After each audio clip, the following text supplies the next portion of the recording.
Bismillahirrahmanirrahim. Assalamualaikum warahmatullahi wabarakatuh.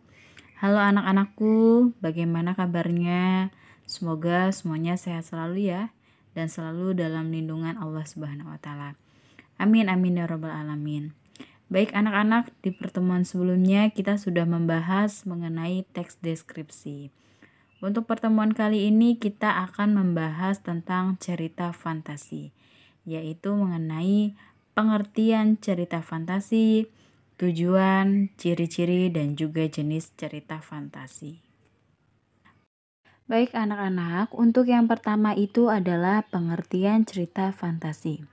Di sini dituliskan, cerita fantasi adalah sebuah cerita fiksi yang mengandung unsur imajinatif dari sang penulis. Jadi cerita fiksi ini biasanya ceritanya itu penuh dengan khayalan dari seorang penulis. Nah, kalau kita balik lagi ke cerita fantasi ini biasanya itu dia mengungkapkan hal-hal yang sifatnya itu gaib atau misterius. Jadi tidak dapat ditemui dalam dunia nyata.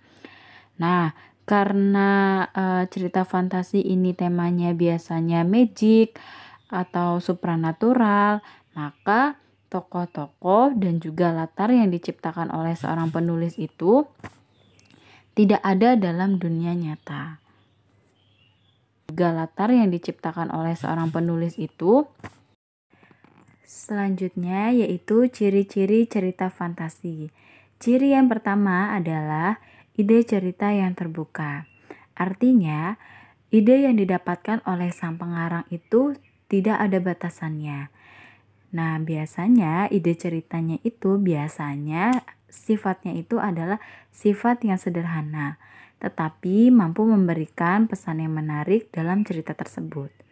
Dan yang kedua, terdapat keanehan, misterius, dan juga keajaiban. Sebelumnya sudah dijelaskan ya bahwa biasanya tema dari cerita fantasi itu adalah yang sifatnya magic, supernatural, ataupun futuristik. Selanjutnya, cerita fantasi itu sifatnya fiksi atau penuh khayalan. Jadi, cerita fantasi itu bersifat fiktif atau bukan kejadian yang nyata. Selanjutnya itu adalah penggunaan tokoh yang unik.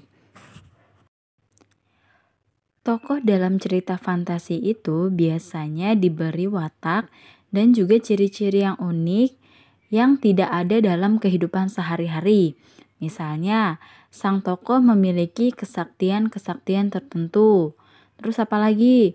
Terus misalnya, tokoh itu mengalami peristiwa misterius yang tidak terjadi pada kehidupan sehari-hari. Atau misalnya tokoh itu mengalami kejadian dalam berbagai latar waktu. Nah, itu adalah keunikan tokoh dalam cerita fantasi. Selanjutnya itu adalah latar. Dalam cerita fantasi, latarnya itu dibagi menjadi dua latar, yaitu latar yang masih ada dalam kehidupan sehari-hari dan juga latar yang tidak ada dalam kehidupan sehari-hari. Namanya juga cerita fantasi, tadi sudah dijelaskan ya bahwa cerita fantasi itu penuh dengan kekhasan atau imajinasi dari sang penulisnya. Dan yang terakhir itu ada gaya bahasa. Gaya bahasa yang digunakan dalam cerita fantasi itu biasanya bahasa yang bersifat variatif, ekspresif, dan bahasa yang menggunakan ragam percakapan. Atau biasa kita katakan itu bukan bahasa formal. Bahasa yang menggunakan ragam percakapan. Baik, selanjutnya itu adalah tujuan dari cerita fantasi. Tujuannya itu adalah untuk menghibur yang membaca dan meningkatkan daya imajinasi pembaca. Baik, untuk pertemuan kali ini Ibu cukupkan. Setelah ini akan ada sebuah video yang menampilkan sebuah cerita fantasi. Silahkan disimak dengan baik dan semoga di pertemuan kali ini kalian sudah cukup paham mengenai pengertian, tujuan, dan juga ciri-ciri dari cerita fantasi. Ibu cukupkan untuk pertemuan kali ini. Sampai berjumpa di pertemuan berikutnya. Tetap semangat anak-anakku. Semoga kalian sehat selalu. Kurang lebihnya mohon maaf. Wassalamualaikum warahmatullahi wabarakatuh. Sehat. Kelinci yang rakus.